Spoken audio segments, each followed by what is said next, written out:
Hello everyone, welcome back to our channel Jayakumari కేఎన్సి. అందరూ బాగున్నారా friends?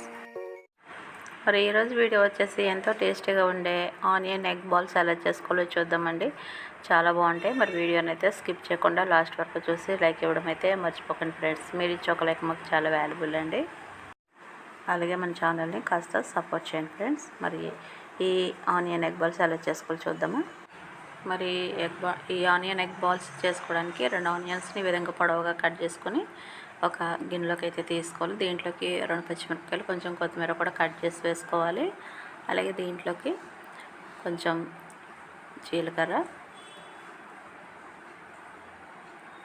అలాగే దీంట్లోకి కొద్దిగా వాము కూడా వేసుకోవాలి. ఇలా వేసుకుంటే బాగుంటుంది. ఇప్పుడు దీంట్లోకి కొంచెం పసుపు, అలాగే కొద్దిగా కారం. ఈ కారం వేసుకుంటే మనకి కొంచెం స్పైసీగా కూడా ఉంటాయి అన్నమాట. కొంచెం అల్లం వెల్లుల్లి పేస్టు, అలాగే సరిపడా సాల్ట్ కూడా వేసుకోవాలి. ఇవి వేసుకున్న తర్వాత అన్నీ కూడా ఒకసారి మిక్స్ చేసుకోవాలి. ఇలా కారము, అల్లం వెల్లుల్లి పేస్టు అన్నీ కూడా ఆనియన్స్కి పట్టేటట్టు మంచిగా ఒకసారి కలుపుకోవాలి. చూడండి, ఇలా కలుపుకున్న తర్వాత ఇప్పుడు దీంట్లోకి సరిపడా శనగపిండి వేసుకోవాలంటే మనకి ఆనియన్స్ని ఇట్లా ఎగ్లో బైండ్ చేయడానికి సరిపడా శనగపిండి వేసుకోవాలి. ఒక 2 స్పూన్లు వేసుకుని ముందుగా దీంట్లోకి కొంచెం అవసరమైతే కొద్దిగా వాటర్ యాడ్ చేసుకొని చక్కగా మనం చపాతీ ముద్ద ఎలా కలుపుకుంటామో ఆ విధంగా కలుపుకోవాలన్నమాట. చూడండి, ఇలా కలుపుకున్న తర్వాత కొంచెం వాటర్ యాడ్ చేసుకొని కలుపుకుంటే మనకి మంచిగా ముద్దలాగా రెడీ అయిపోతుంది. ఇలా కలుపుకొని ఇది పక్కకు పెట్టుకోవాలి. ఇప్పుడు ఒక 4 ఎగ్స్ని బాయిల్ చేసుకొని ఈ విధంగా మధ్యలోకి అయితే కట్ చేసుకోవాలి. ఒక ఎగ్ని 2 పార్ట్స్ కింద చేసుకోవాలన్నమాట. మనకి ఎన్ని ఎగ్స్ కావాలంటే అన్ని తీసుకోవచ్చు. ఇక్కడ నేను 4 ఎగ్స్తో అయితే చేస్తున్నా. ఇలా చేసుకున్న దాన్ని కొంచెం ఆనియన్ ముద్ద తీసుకోవాలి. ఈ విధంగా చేతులను స్ప్రెడ్ చేసుకొని మధ్యలో ఎగ్ పెట్టేసి అన్ని వైపులో కూడా ఈ విధంగా క్లోజ్ చేసేయాలి.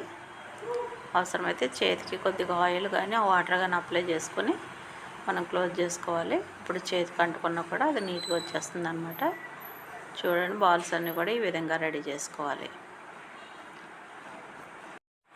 ఇప్పుడు స్టవ్ మీద డీప్ ఫ్రైకి సరిపడా ఆయిల్ పెట్టుకొని ఆయిల్ హీట్ అయిన తర్వాత మనం తయారు చేసి పెట్టుకున్న బాల్స్ని వేసేసి ఫ్రై చేసుకోవాలి. ఒకవైపు ఫ్రై అయిన తర్వాత ఇంకో వైపు తిప్పుకొని 2 వైపులా కూడా మంచి కలర్ వచ్చే వరకు ఫ్రై చేసుకోవాలి. చూడండి, ఇలా మంచి గోల్డెన్ కలర్ వచ్చే వరకు కూడా ఫ్రై చేసుకోవాలి. అప్పుడు లోపల వరకు కూడా మంచిగా కుక్ అవుతుంది. హై ఫ్లేమ్లో పెట్టేయకుండా మీడియం ఫ్లేమ్లో పెట్టేసి ఫ్రై చేసుకుంటే సరిపోతుంది. చూడండి, ఇలా ఫ్రై అయిన తర్వాత వీటిని తీసేసుకోవాలి. మనకి ఇది ఆయిల్ కూడా ఎక్కువ ఏం పీల్చదనమాట, లైట్గానే ఉంటుంది. ఇలా ప్లేట్లోకి అయితే తీసేసుకోవాలి. ఇంకా తర్వాత మిగతా పిండిని కూడా ఇదే విధంగా వేసేసుకోవాలన్నమాట. ఈ ఎగ్ బాల్స్ అయితే ఈ విధంగా చేసుకోవాలి. చూసారు కదండి, ఎంతో టేస్టీగా ఉండే ఆనియన్ ఎగ్ బాల్స్ ఎలా చేసుకోవాలో. ఎప్పుడు మనం ఎగ్ బజ్జీలు చేసుకుంటాం కదా, అలా కాకుండా ఈసారి ఈ విధంగా డిఫరెంట్గా ట్రై చేయండి, చాలా బాగుంటుంది. సో మరి నచ్చితే కనుక మీరు డెఫినెట్గా ట్రై చేయండి ఫ్రెండ్స్, చాలా బాగుంటుంది. చక్కగా దీన్ని టమాటో సాస్తో కానీ లేకపోతే నిమ్మరసం పిండుకొని గ్రీన్ చట్నీతో కానీ తింటే చాలా బాగుంటుంది అనమాట. మనం దేంతో తిన్నా కూడా బాగుంటుంది. మనకి ఇలా ఒకటి కట్ చేసి అయితే చూద్దాము. ఇలా కట్టగానప్పుడు చక్కగా నైఫ్ తీసుకుని మధ్యలో కట్ చేసుకుని ఆనియన్స్ సన్నగా తరిగినవి పెట్టుకుని తింటే కూడా చాలా బాగుంటుంది అనమాట. అది చూడండి, లోపల కూడా చక్కగా మంచిగా కుక్ అయిపోయింది, ఎక్కడ పచ్చిదనం లేకుండా. మన వీడియో కనుక నచ్చితే ప్లీజ్ లైక్ చేయండి, షేర్ చేయండి ఫ్రెండ్స్. మరొక వీడియోతో మళ్ళీ కలుసుకుందాం. థ్యాంక్ యూ అండి. Thank you for watching.